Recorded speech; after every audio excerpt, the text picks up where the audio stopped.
Let me ask you something before we go any further. If you died tonight, not someday, not eventually, but tonight, would you be at peace with the life you lived? I'm 101 years old. I've been in the room when people die more times than I can count. And that question, that exact question, is what I've watched people wrestle with at the very end, when there's no time left to do anything about the answer. Almost all of them weren't at peace. Almost all of them. But one person, just one, in all my years, was. I've thought about her every single day since.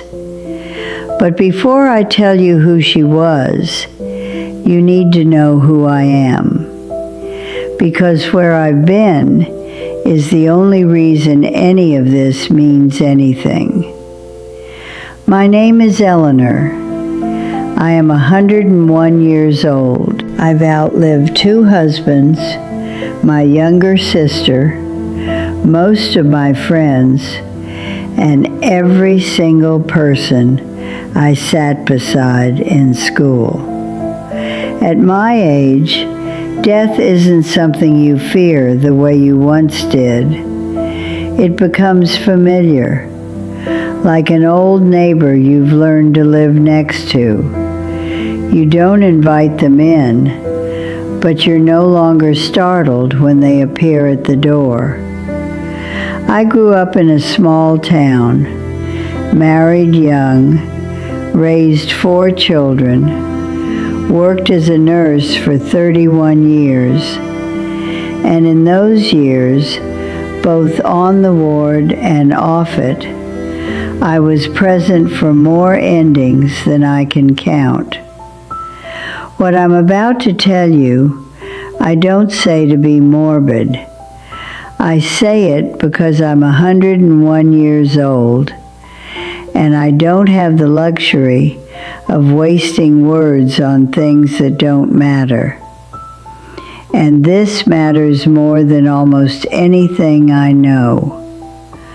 Let me tell you about some of the people I watched go. There was a man named Harold, 78 years old. He'd spent 40 years building a printing business from nothing, and he had built something, truly. His children never wanted for anything. His wife had a beautiful home. By every measure the world uses, Harold had succeeded. But in his final days, what Harold talked about wasn't the business. It was his son, Michael. How Michael had called the week before and said he couldn't visit. Too busy. A big presentation at work. Harold didn't say he was angry. He just kept saying quietly, almost to himself, I just wanted one more afternoon with him. Just one. Michael made it in time, but Harold was already gone. Then there was a woman I'll call Frances, 63 years of marriage. She loved her husband deeply, I believe that. But Frances had spent those 63 years swallowing her words. Every frustration she'd bitten back. Every dream she'd quietly folded up and put away because it wasn't the right time, or it would cause a fuss, or someone else needed something first. At the end, she held my hand and said, I never told anyone what I actually thought. Not once. Not really. She looked almost surprised by it, like she'd only just understood what she'd done to herself. She died 3 days later. And then there was a man I knew from church, retired school teacher. For 30 years he'd said the same thing. When I retire, I'm going to travel. Italy first, then Portugal, then maybe Japan. He had books about it, maps. He'd done all the research. He retired on a Friday. By the following winter, the diagnosis came. He never got to Italy. He never got to Portugal. And in the end, what hurt him most wasn't even the places. It was that he'd always believed someday was a real day. That it was written somewhere, guaranteed, waiting patiently for him. It wasn't. Maybe you recognize yourself in one of them. I think most of us do, if we're honest. And for a long time, that's exactly what frightened me. I had held enough hands, heard enough final words, watched enough people leave with things still stuck in their throats to start believing that dying in peace was a myth. Something written on greeting cards by people who had never actually been in the room. I believed that for years, right up until the moment I met a woman who proved me completely, irreversibly wrong. Not with an argument, not with a speech, just with the way she lived and the way she died. Her name was Ruth. I was 64 when I first knew her. She was a few years older than me, not famous, not wealthy, not remarkable in any way the world would notice. She had been a school teacher for a while, then a mother, then a grandmother, then a great-grandmother. She'd never left the country, never wrote a book, never built anything the world would remember. But from the very first time I sat with her, I noticed something I couldn't quite name. She was present in a way most people aren't. When you spoke to her, she looked at you like you were the only thing in the room, like whatever you were saying was the most interesting thing she'd heard all week. She laughed easily. She cried easily, too, without embarrassment. If she was grateful for something, she said so, right then, out loud, looking you directly in the eye. She once stopped mid-sentence, looked her daughter in the eye and said, "I'm proud of you." Just like that.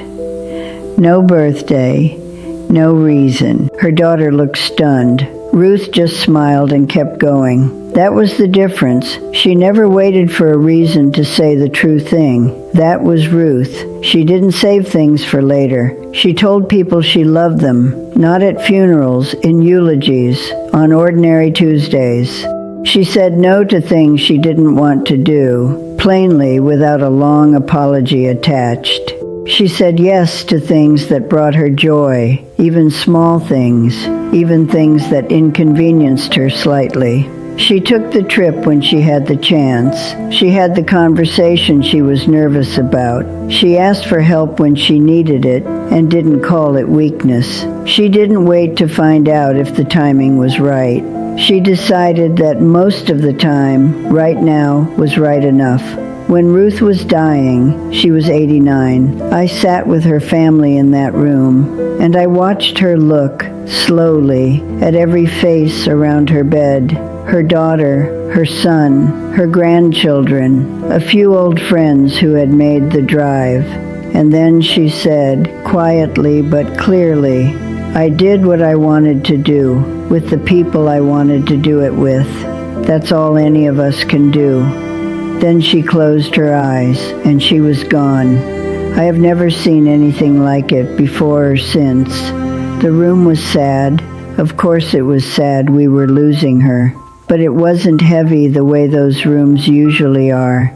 It didn't have that particular weight that settles in when someone leaves things unfinished, unsaid, unlived. Ruth had finished. She had said it all. She had lived it all in her quiet, ordinary, unhurried way. I have thought about what made Ruth different for over 30 years now, and I think I finally understand it. Regret is not about what you did. It's about what you kept postponing. Harold didn't regret building his business. He regretted choosing it over his son one too many times.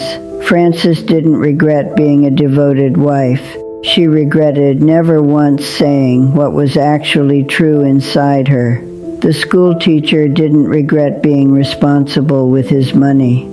He regretted believing that responsibility and joy had to take turns, that you had to earn one before you were allowed the other. Ruth understood something they didn't. She understood that the people who die in peace are not the ones who achieved the most.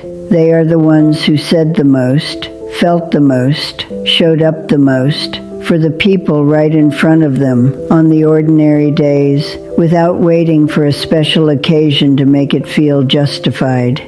She didn't need a dramatic life to die without regret. She needed an honest one. That's it. That's the whole secret. An honest life. One where you say the true thing, do the wanted thing, go to the person, make the call, take the afternoon, stop performing contentment you don't feel, and stop postponing joy you could have right now. Ruth didn't do anything extraordinary. She just refused to keep herself waiting. So I want to come back to the question I asked you at the very beginning. If you died tonight, would you be at peace? Is there someone in your life who doesn't know how much they mean to you? Not because you don't feel it, but because you've assumed they know, or you keep waiting for a moment that feels worthy of saying it. Is there something you've been telling yourself you'll do later? A trip, a conversation, a change, a beginning of something you've wanted for years? Something that keeps getting folded up and put away because the timing isn't quite right yet.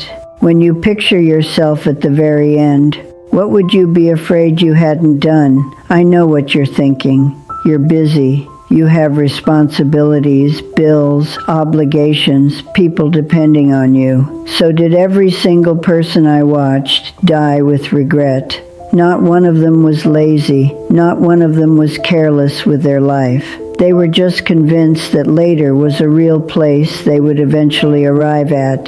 It isn't. And somewhere inside you, you already know that. Ruth didn't wait to find out. She just lived, honestly, presently, without saving the good parts for an occasion she deemed worthy of them. You're still here, which means you still can.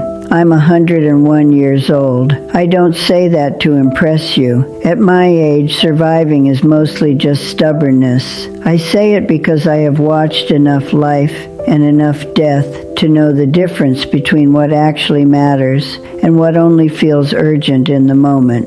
And from where I'm sitting, I'm telling you, say the thing, make the call, go to the person, book the trip you've been researching for 4 years. Have the honest conversation you've been rehearsing in your head. Tell someone today what they mean to you, not because it's their birthday or a holiday, but because it's Tuesday and you mean it and you're both still here.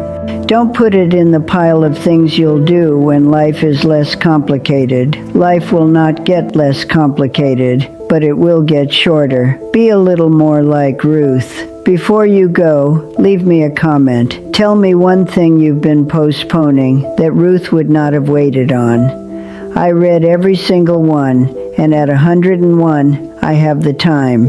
If someone came to mind while you were watching this, someone you've been meaning to call, something you've been meaning to say, go do that now, before the next video starts, before the moment passes. That might be the most Ruth thing you do today. This channel is for people who want to hear the truth from those who've lived long enough to know what's worth saying. If that's you, subscribe. There's more where this came from. And if you've known someone like Ruth in your own life, someone who lived fully and left without the weight of regret, there's a form in the description. Tell me about them. People like Ruth deserve to be remembered. Thank you for listening to an old woman who has seen too much to stay quiet. Now go make that call.